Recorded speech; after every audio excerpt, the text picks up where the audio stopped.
Thanks to Freddy vs. Jason in the early 2000s, nowadays you'll find horror fans arguing amongst each other who would win in hypothetical face-offs. Those face-offs range from the Leprechaun versus Chucky to Michael versus Jason and so forth. But one thing you might not know is that in the 1990s, before Freddy vs. Jason, there was almost a crossover in the Halloween world. You see, in the 90s, filmmaker Dave Parker had pitched Freddy vs. Jason.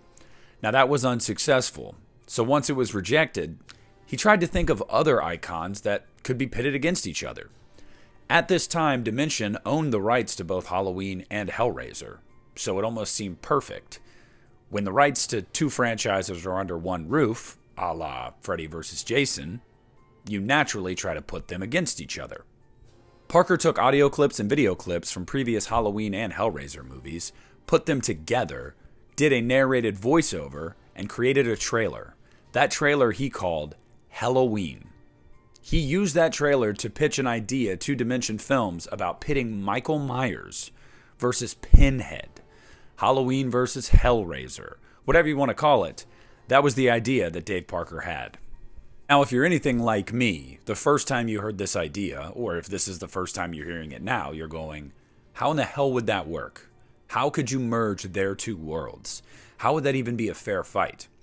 Well, Dave Parker did multiple interviews over the years, and he detailed what his outline was for that story, how he could get this to work. Dave Parker said, the film was set to start with a trick-or-treating flashback of Michael Myers going to a house to get candy. At this house, he's given the box by Halloween's Man in Black, as you would be familiar with from Halloween 5. When Michael opens it, the Lord of the Dead, Sam Hain, or Samhain as it is pronounced, escapes and inhabits Michael's body. This is what would have caused him to kill his sister and why he became a serial killer in the first place. Once the flashback is over, we find ourselves in the Myers house, and there are people trying to destroy it on Halloween. Those people find the box hidden in a wall, which draws both Pinhead and Michael to the house. Once there, Pinhead and Michael end up in a battle with each other.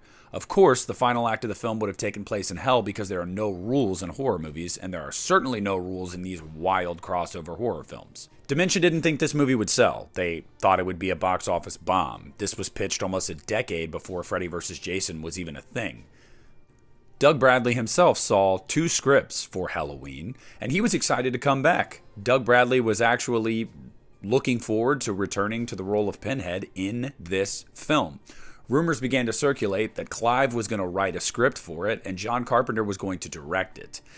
And that came to pass.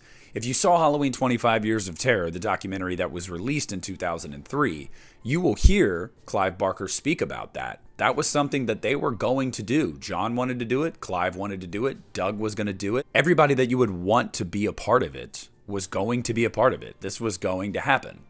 But lo and behold, like with all of these other unmade Halloween movie ideas, Mustafa Akkad was the one that stopped it from happening.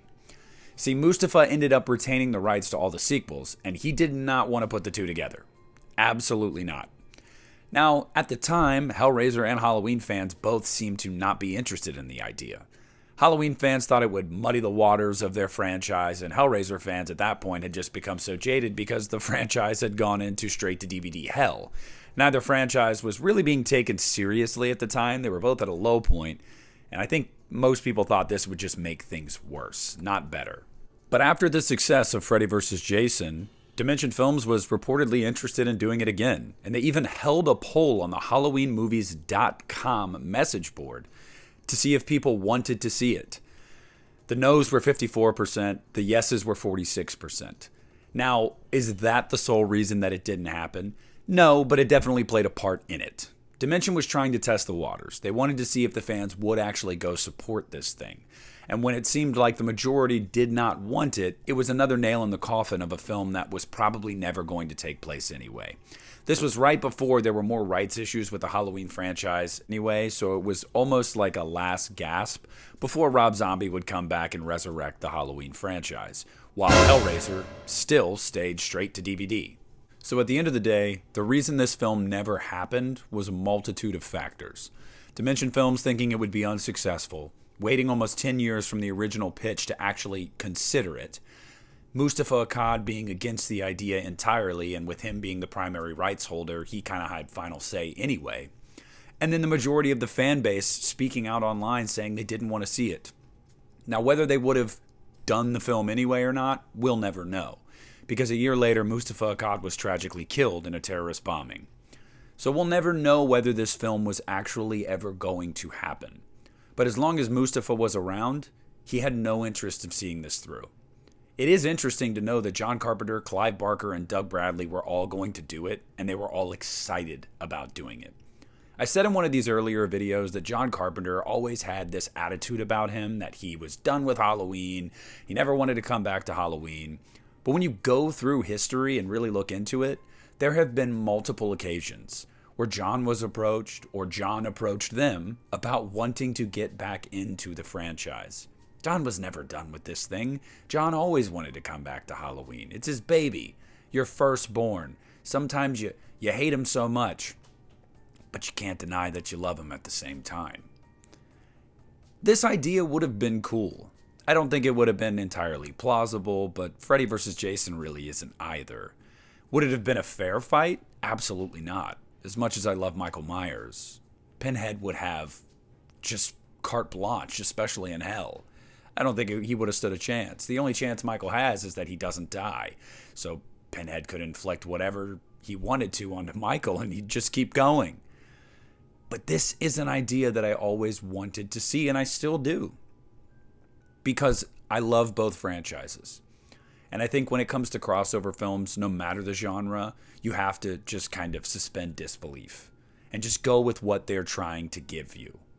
So although it never happened, it is an important footnote on the history of both of these franchises and was potentially a big turning point. Hellraiser might have been able to be taken seriously again, because I don't know what Dimension was thinking. The movie would have made money. But alas, we never saw Helloween, and we probably never will.